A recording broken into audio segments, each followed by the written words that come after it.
क्रीडा विश्वातील बातम्यांचा वेगवान आढावा। लग्न पुढे ढकलल्यानंतर स्मृती मानधनानं तिचा पहिला व्हिडिओ केला शेअर। व्हिडिओमध्ये तिच्या साखरपुड्याची अंगठी दिसत नसल्यानं चर्चा। स्मृती मानधन आणि संगीतकार पलाश मुच्छल यांचं 23 नोव्हेंबरला होणार होतं लग्न। कर्नाटक बंगळुरूमध्ये होणार भारत नेदरलँड्स डेव्हिस कप क्वालिफायरची लढत। 7 आणि 8 फेब्रुवारी रोजी भारत आणि नेदरलँड्स यांच्यामध्ये होणार ही लढत। न्यूझीलंडच्या विरुद्ध सुरू असलेल्या पहिल्या कसोटी सामन्यामध्ये वेस्ट इंडिजचा फलंदाज जस्टिन ग्रिव्हसचं विक्रमी द्विशतक। 21व्या शतकात वेस्ट इंडिजसाठी सर्वोच्च खेळी करणारा ठरला पहिला फलंदाज। डिकॉकनं झळकावलं भारत विरुद्ध सर्वाधिक शतक। आपलं 7वं शतक झळकावत श्रीलंकेचा माजी कॅप्टन सनथ जयसूर्याच्या विक्रमाशी केली बरोबरी।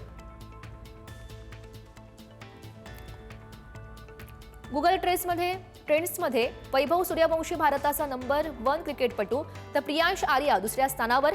टॉप 10 मध्ये जेमिमा रॉड्रिग्स आणि स्मृती मंधाना यांचाही समावेश। फिफा विश्वचषक 2024 साठी गटांची घोषणा। प्रत्येक गटात 4 संघ। डिफेंडिंग चॅम्पियन अर्जेंटिना ग्रुप जे मध्ये पहिला सामना 19 जुलैला मेक्सिको विरुद्ध दक्षिण आफ्रिका असा होणार। दिनेश कार्तिकनं फिरकीला खेळण्याची कमजोरी नाकारली। कोलकाता कसोटीमध्ये भारतीय संघ 93 धावांवर ऑल आउट। 40 वर्षीय कार्तिक सध्या दुबईत।